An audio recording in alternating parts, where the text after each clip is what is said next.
Човек може да се посвети на природата, на некој од спортовите, да се определи да истражува или да пишува романи, но ретко можат да се сретнат личности кои истовремено со подеднаков жар се влюбени во спортот, планината и фотографијата. Денешнава наша приказна говори токму за една таква личност.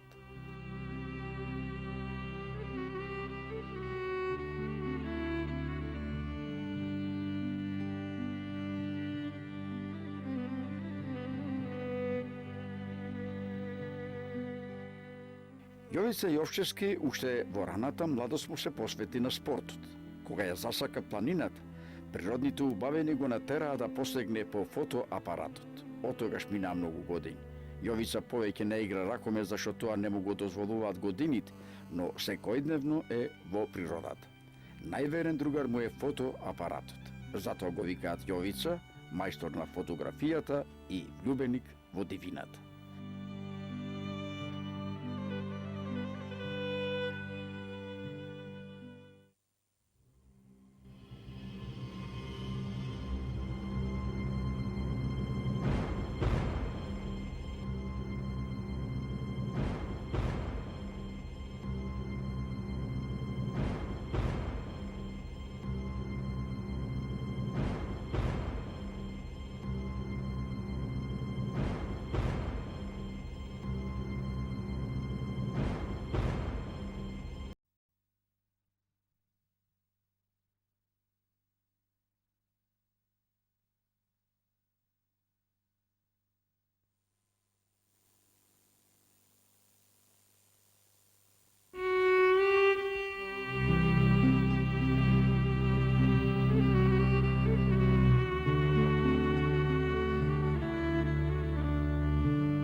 Човек може да се посвети на природата, на некој од спортовите, да се определи да истражува или да пишува романи, но ретко можат да се сретнат личности кои истовремено со подеднаков жар се влюбени во спортот, планината и фотографијата. Денешнава наша приказна говори токму за една таква личност.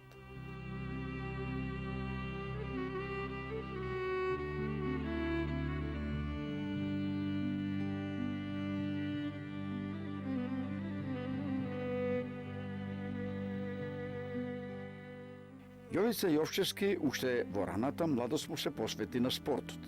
Кога ја засака планината, природните убавени го натераа да посегне по фотоапаратот. Отогаш минаа многу години. Јовица повеќе не игра ракомет зашто тоа не му го дозволуваат годините, но секојдневно е во природата. Најверен другар му е фотоапаратот. Затоа го викаат Јовица, мајстор на фотографијата и влюбеник во дивината.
и ракомет.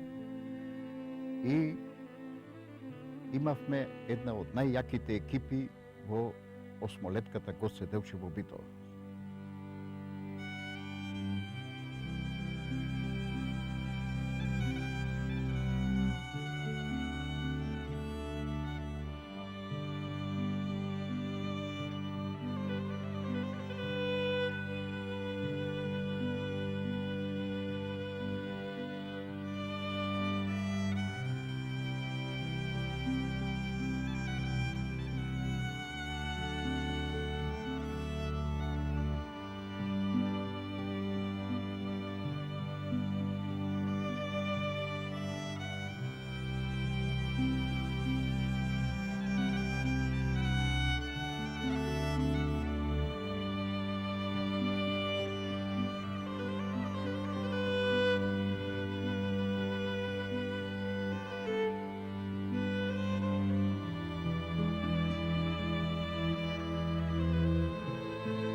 Во тие години, паралелно, прво почнав со планинарството, кај 10-тата година, да се качвам по убави опелистови.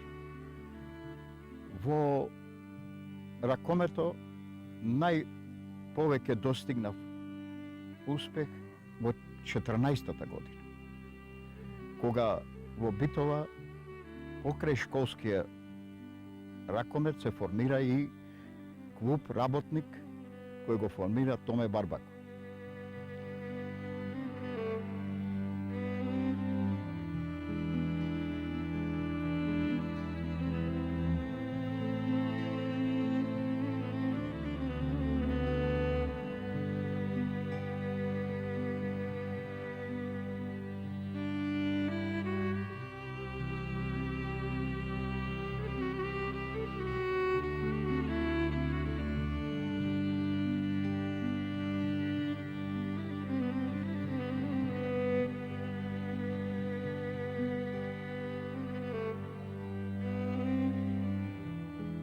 Во меѓувремено почнав да работам и во Сојузот на фотоаматерите на Југославија, каде постигнав големи успеси во фотографијата.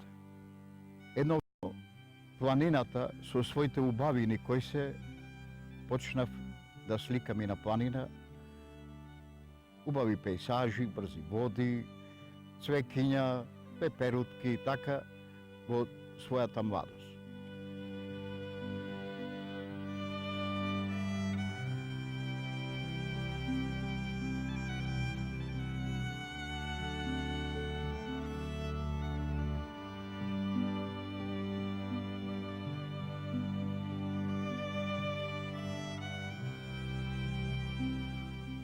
После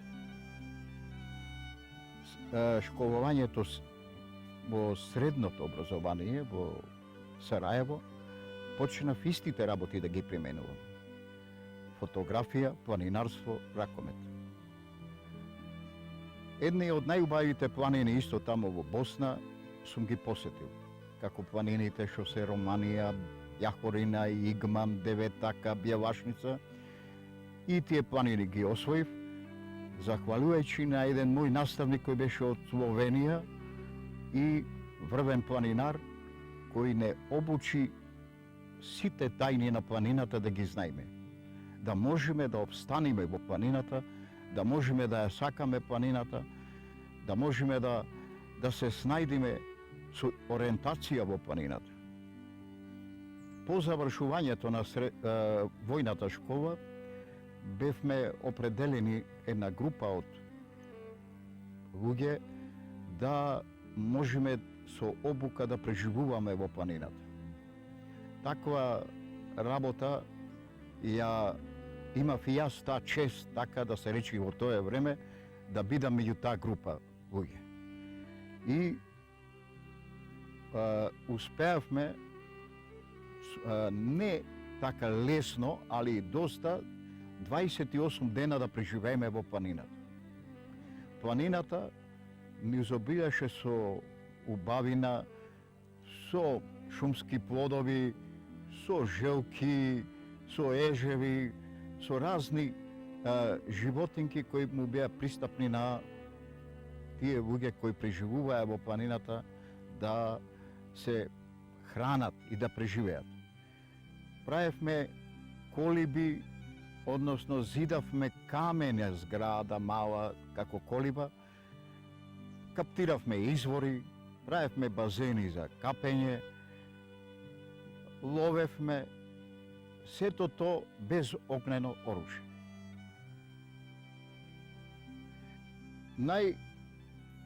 Повеќе што се правише, тоа беше смештајте, колибите кои ги правевме. Колиби за одмор, за невреме, од големото невреме кое знаеше планината да се наљути, да има големо невреме, а ние моравме да се негде заслониме. А такви работи имавме одредени војници кои го познаваја занаето зидарски и дрводелскиот занает, така да немавме проблем со сместување.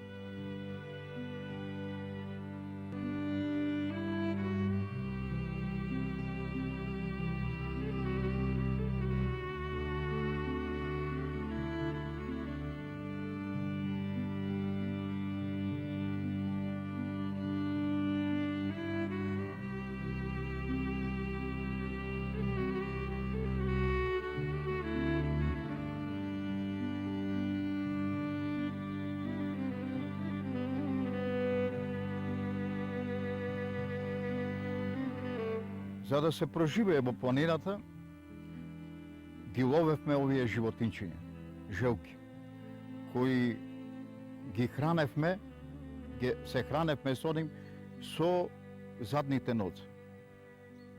Најдобри се задните нозе кај желката и изнутриците на джигерите. Овие ги печевме на камена плоча и едноставно ја убивавме на тој начин што од овај дел овде го пикавме нож. Му се кинеше опната на овај дел и ја истресвавме и та паѓаше гола. Така да ова служеше за тие кои преживуваа во планината како дополнителна храна. Ова е многу пријатно и корисно и добро животинче, али планината е сурова и се бараше да преживееме, не прашувајќи што јадиме и што допиваме. Исто така ловевме покрај овој ежови. Ловевме. И од ова јајцата од желката ги јадевме. Ова е јајце кој го снесела оваа желка и овие јајца ги печевме, ги пржевме на камена плоча. Како сите јајца се многу вкусни. Исто, така да не оскудевавме во храната. Затоа што покрај желките и другите живо, како ежеви, покушававме некогаш и гмизавци, како што е смок, да јадиме мускулисто месо, а како сакам да кажам дека и ова има вкусна храна, а ежо има слично на свинското месо, доста мрсо. Мислам шумски еж, а не лозарски еж. Така да сега не покажувам како се решива да се храниме, него ова ќе го оставиме да живее, затоа што е многу корисно, питомо, не прави на никоја штета. Не нападнато е и од другите животни, за да се јади, а тоа е најпаќе кои страдат не од човекот, него од птиците грабливици. Ја фаќа и ја крева горе, ја пушта на стените и така се крши оклопо и то јади. Ние овие ги јадевме ден за ден, не секој ден. Правевме рамнотежа во природата, да не уништуваме она што нема потреба многу. Така да ја менвавме таблицата, денес еж, утре риба од реката, други ден коприви, штаве, печурки и само немавме никако леп. За да можеме да се заслониме или да останеме, да се одмориме и да пренокиме во ноќта, моравме да запалиме во планината оган, во кој ги приготвувавме овие специјалитети од желката и од поред огно, ги печевме на жар и едновремено планината е ладна во ноќта, ние се греевме поред огно и едно време ги припремавме оброците.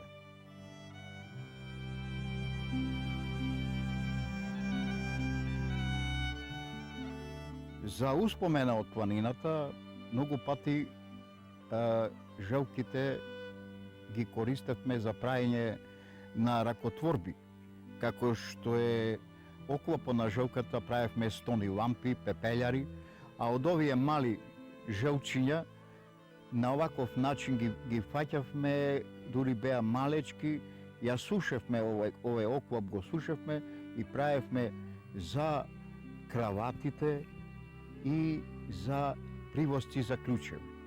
Една такво го сачував во својот, така да речем, албум на ракотворби и ова мало желче, кое го направив во планината. Жалосно беше да вака неколку месечно желче се уништи, али ето природата е и дава, а и немилосрдна е. Углавном не прихвати дека требаше да направиме. Не многу, али ето направивме и вакви работи.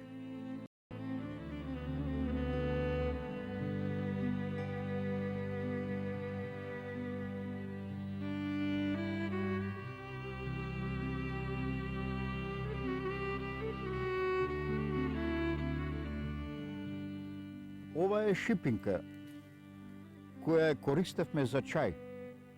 Едно јадевме вака, кога беше фатена од сланата, меко, користејќи како најубав извор на С витамин. Од ова правевме чај и други чајови. Користевме зачини, мајчина душица, која месото го државме во таа мајчина душица да добие попријатен мирис. А чајеви користевме од шипинка, враниловка или како планинарите викат херба, која е многу вкусна, а и ова е една од најдобрите чаеви за користење во планината.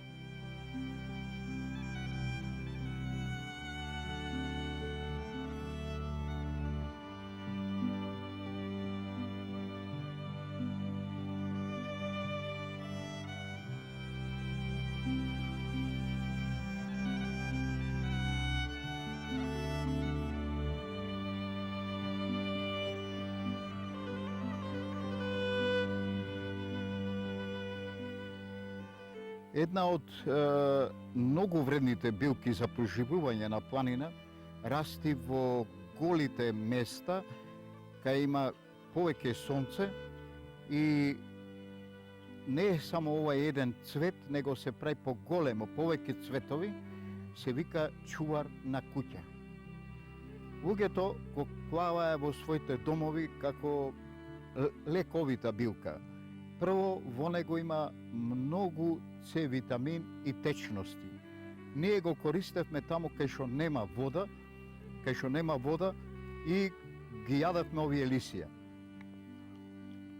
Многу се благопријатни лисија, киселкасти, затоа што поседуваат многу С витамин. Ако се изеди вака едно цево, ги задоволува потребите на организамот со течности. Овај чувар на куќа се најдува и уште во нашите селски штали, клаено на покривот од куќите, од шталите, како би се чувал добиток. Како второ, преданието вели дека од овај лист И од ова течност, видете, кој има ова течност, ево ушено, ево видите, ова течност, ево, видите, ево, ако има човек болови во ушите, се капнува од ова течност и престанува болките, ова. Така ги употребуваат народните лекови. Многу пријатна работа.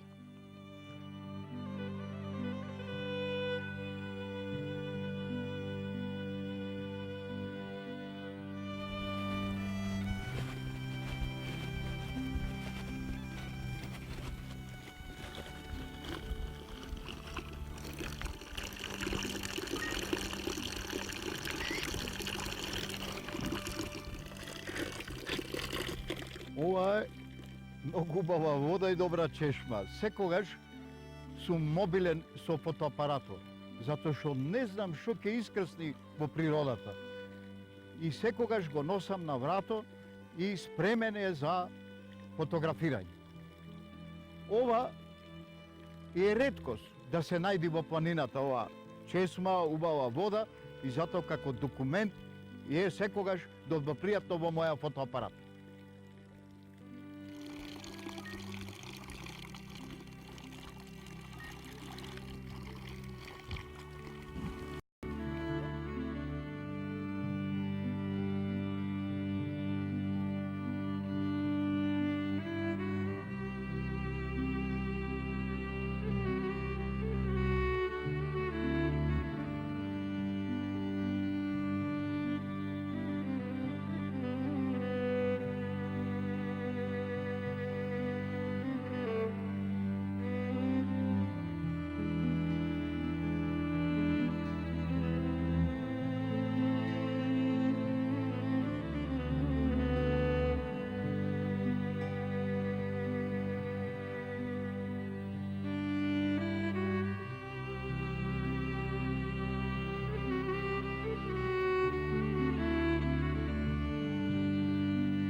Ова река е благодет на планината.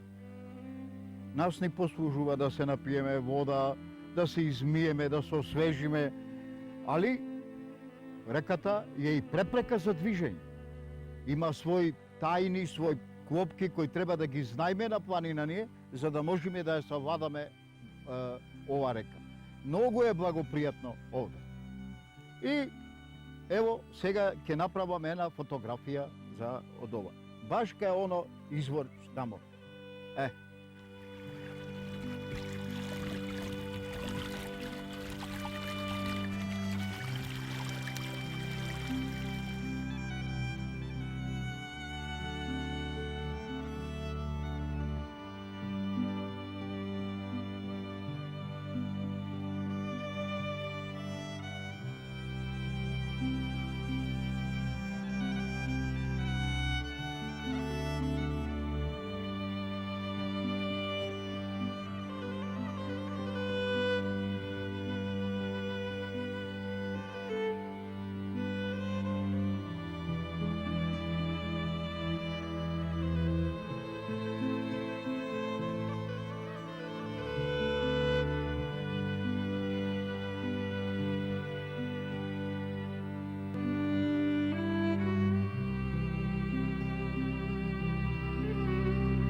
Шетајќи низ планина, маката ме натера да ги научам и лековитите билки.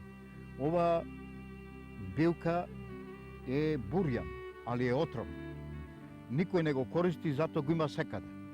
Како таков, употребата нова не ја познавам зошто е, али затоа ова е овде, дрвениот бос, е многу користен. Од него се прави чај за кашлица, а во сокови, го прават сок и е многу полезен кој ќе презреи.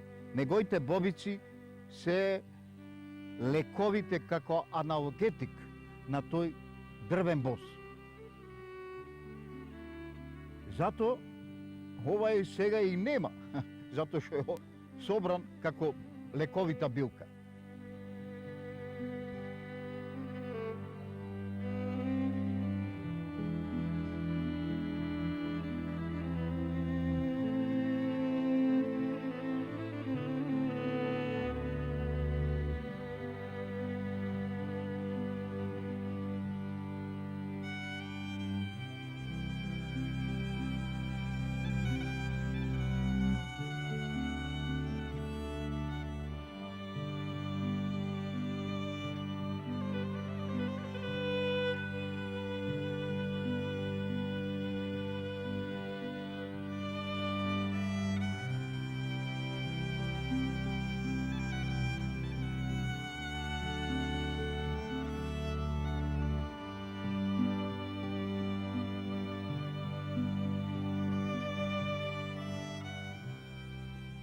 Оваа фотографија во школскиот двор на училиштето Гоце Делчев во Битола.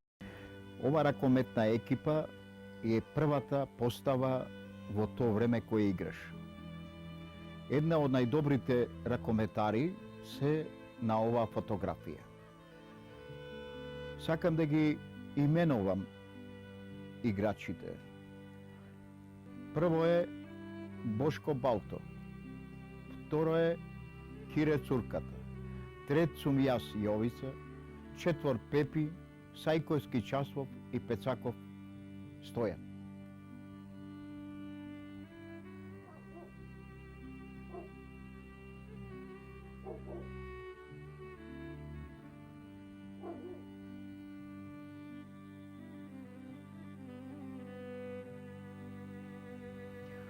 Излегувајќи во природата, човек не може да се определи што ќе фотографира.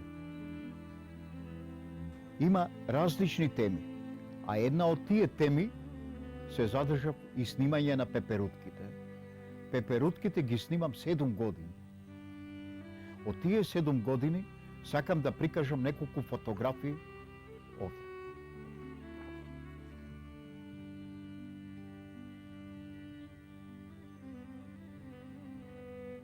Ова пеперутка е снимана на планината Пелистер.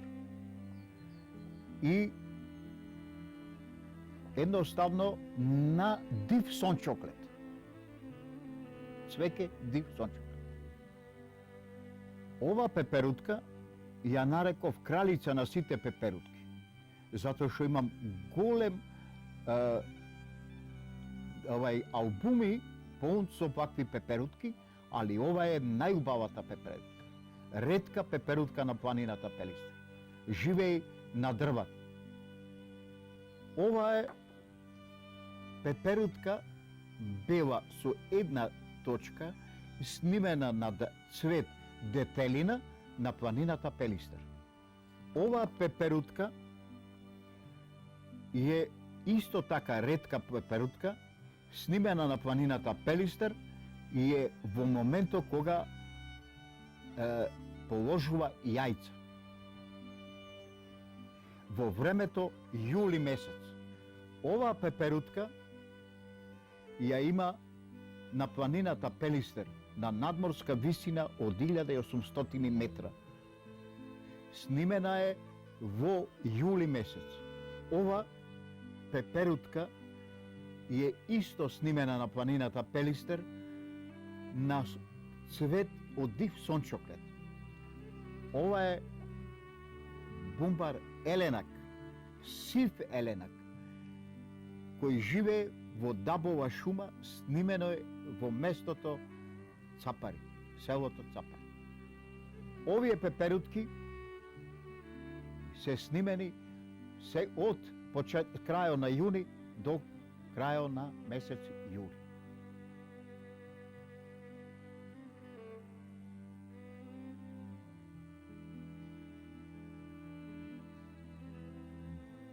Сега сакам да кажам дека покрај пеперутките, како друга тема, снимам и коњи на планината. Од тие неколку фотографии ќе покажам борба на кобили на планината Пелистер.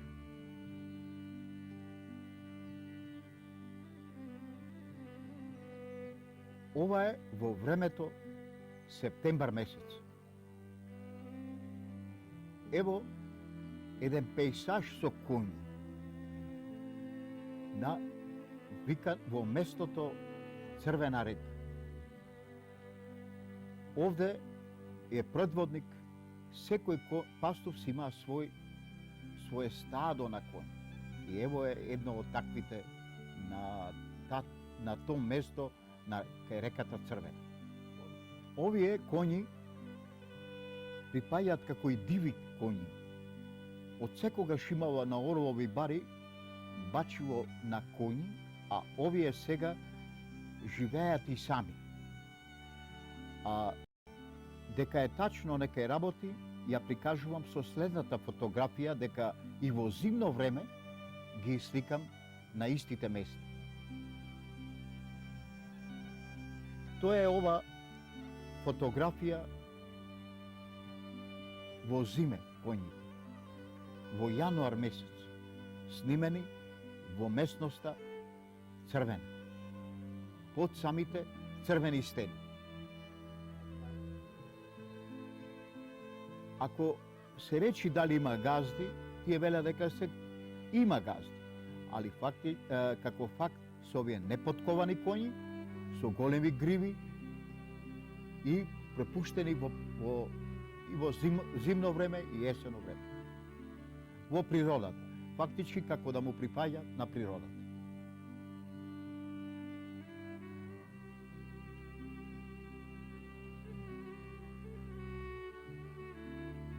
Другата тема, која исто така ја во планината и во природата ја снимам, тоа се цвекињата. Ево како изгледа моликата. Овие се шишарки од моликата со смола. Прикажувате на многу убавина и контракс на шишарки од моликата на пелистер. Овие се бобици снимени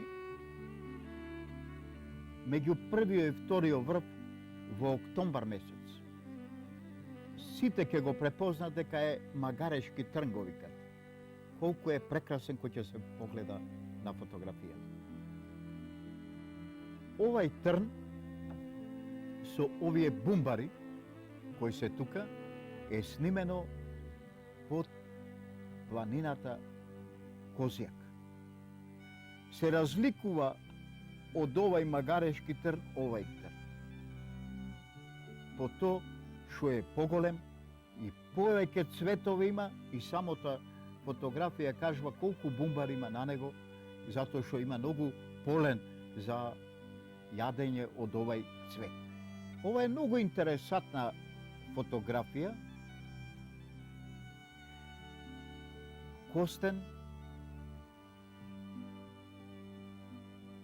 кој е снимен во планината Пелистер, како тој се расцветува плодо и каков живот нов дава овај костен.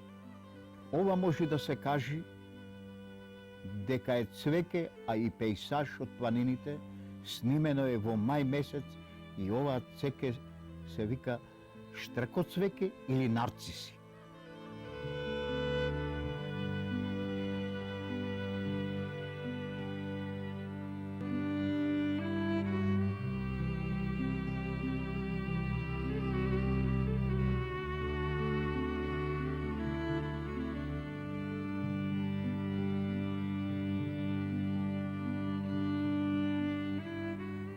Друга тема, која исто така ги снимам и малку е многу поголема од сите, се и камени фигури. Ова камена фигура асоцира на жаба и затоа е вика во планината жабата. Како камена фигура. Сега сакам да кажам дека ќе ги покажам фотографите кои многу се убави есенски пейсажи и зимски пейсажи во планината Пелистер.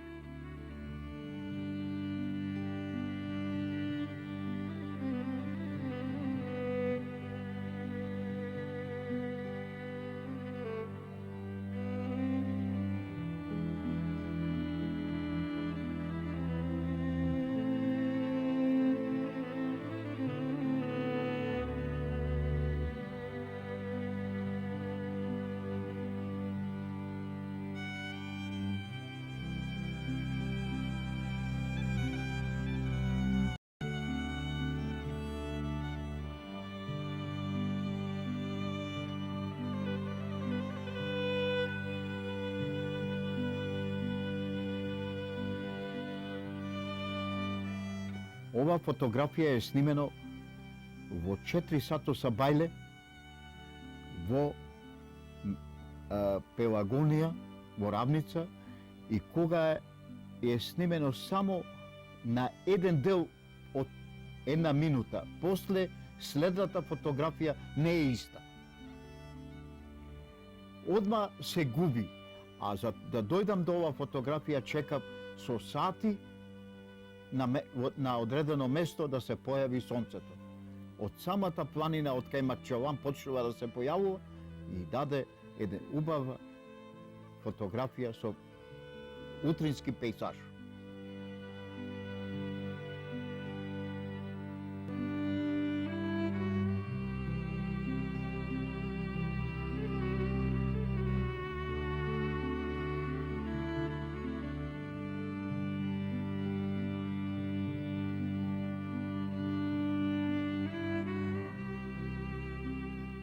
Занает учев кај познатите мајстори во Битола Папакочо.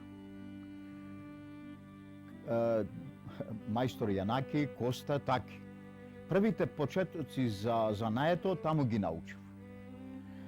А покрај тие мајстори во Битола постојаше и други мајстори. Трифун Карабатак, Пинза, луѓе кои се бавеа со фотографија, кој беше занает тој фотограф.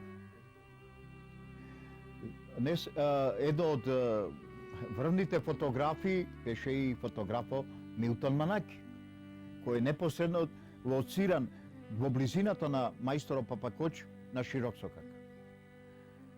Во тие години кога јас учев не можев да добием мајсторско право уверење, после многу години го полагав занаето за фотограф и ја добив ова уверение дека сум квалификован фотограф.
Јовица го оставивме во природата, меѓу есенското зеленило.